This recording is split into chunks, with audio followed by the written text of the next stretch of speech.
Hello friends, स्वागत है आपके अपने यूट्यूब चैनल गायत्री ऑफिशियल में। आपका BSF constable tradesman 2021-22 final result Gujarat Maharashtra state का अपडेट हो गया था। उसके बाद उसको 2 दिन बाद उसको साइट से हटा दिया गया।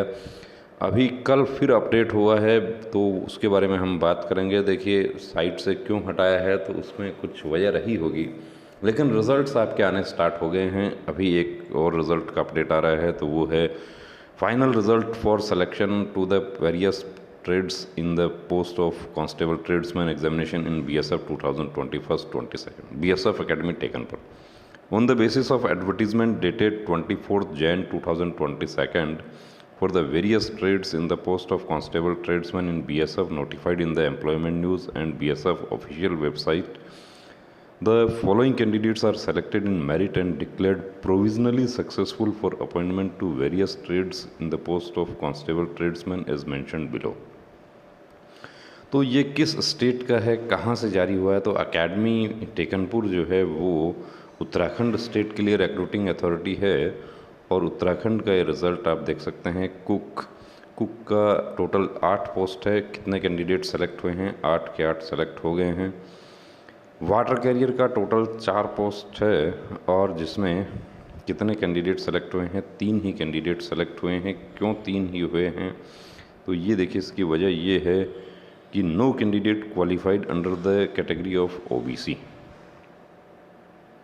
वैकेंसीज़ क्या थी? यूआर की 2 वैकेंसी थी, तो यूआर की दोनों वैकेंसी फिल हो गई, और ईडब्ल्यूएस का वैकेंसी नहीं था। ओबीसी का एक वैकेंसी था, एससी का एक था, और एसटी का नील था। एक वैकेंसी यहाँ पर खाली चलेगी। स्टेट वाइज वैकेंसी है, उसके लिए ये दूसरे स्टेट को नहीं दी जा सकती, इवन दूसरी कैटेगरी को भी नहीं दी जा सकती, क्योंकि रिज़र्व कैटेगरी का वैकेंसी खाली गया है। 2 कैंडिडेट सेलेक्ट हुए हैं, वो दोनों ओबीसी के हैं, लेकिन वो यूआर के स्टैंडर्ड में आ रहे हैं, इसलिए वो यूआर में सेलेक्ट हो गए। कांस्टेबल वॉशरमैन में टोटल 3 वैकेंसी है, लेकिन 2 ही वैकेंसी फिल हुई है।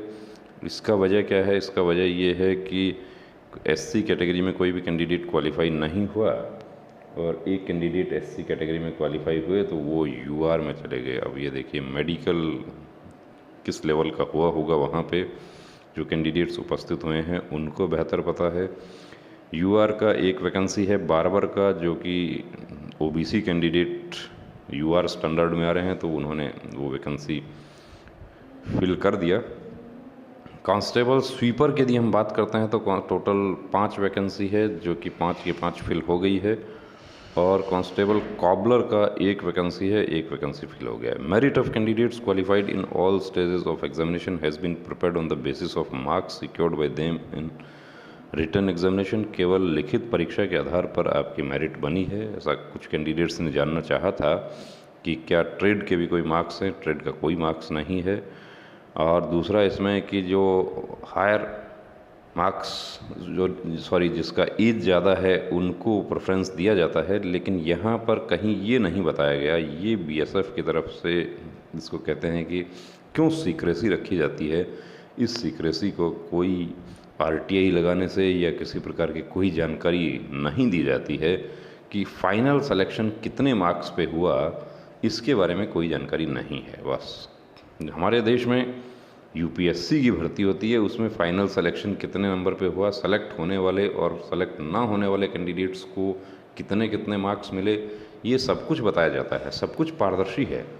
यूपीएससी के माध्यम से सहायक कमांडेंट की भर्ती होती है, उसमें भी सब कुछ बताया जाता है, लेकिन बीएसएफ अपनी तरफ से ये गोपनीय रखती है। क्यों रखती है, ये बीएसएफ बेहतर जानती है। बीएसएफ के आला अफसरान बेहतर जानते हैं कि ये क्या पॉलिसी है ऐसी कि जिसमें सेलेक्टेड कैंडिडेट्स के मार्क्स डिस्क्लोज़ नहीं किए जाते, और जो नहीं सेलेक्ट हुए हैं उनके भी मार्क्स डिस्क्लोज़ नहीं किए जाते, लास्ट सेलेक्ट कैंडिडेट के भी डिस्क्लोज़ नहीं किए जाते।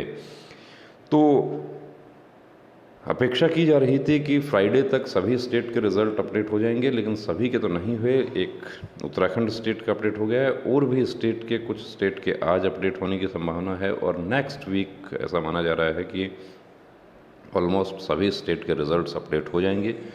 और दूसरी बात, आसाम के हमारे जो कैंडिडेट्स हैं उनका मैं आपको बता दूं कि पीआरसी का वेरिफिकेशन उनका होता है, क्योंकि आसाम में पीआरसी बनता है, डोमिसाइल सर्टिफिकेट नहीं बनता।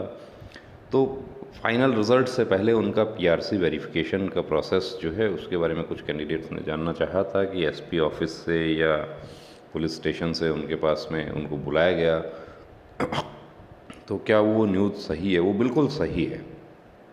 असम के जो कैंडिडेट्स हैं उनका पीआरसी वेरिफिकेशन, और उसमें भी ऐसा है कि जो सभी सेलेक्ट हैं उनका ही नहीं, उसके अलावा कुछ रिज़र्व कैंडिडेट्स का भी पीआरसी वेरिफिकेशन होता है, ताकि यदि किसी कैंडिडेट का पीआरसी गलत पाया जाता है, क्योंकि ये आसाम में, त्रिपुरा में, नॉर्थ ईस्ट के जो स्टेट्स हैं उसमें, गुजरात में ये बहुत ज़्यादा तादाद में काम हो रहा है कि डोमिसाइल सर्टिफिकेट दूसरे स्टेट के लोग वहाँ से बनवा के तो दूसरे स्टेट के कहीं भी निवास कर सकते हैं। डोमिसाइल सर्टिफिकेट का कोई इशू नहीं है, लेकिन वो जेन्युइन होना चाहिए।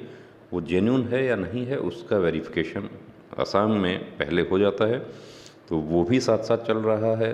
तो तमाम हमारे वो कैंडिडेट्स जो बीएसएफ ट्रेड्समैन मेडिकल फिट हैं और रिज़ल्ट का इंतज़ार कर रहे हैं, उनके लिए बड़ी अपडेट है। जो गुजरात का रिज़ल्ट, महाराष्ट्र का रिज़ल्ट और जो साइट से हटाया गया, तो उसकी कोई ना कोई वजह रही है कि उसमें कोई चेंजेज हो सकते हैं, या क्यों हटाया गया है कि निश्चित डेट से पहले का रिज़ल्ट डिक्लेयर कर दिया गया।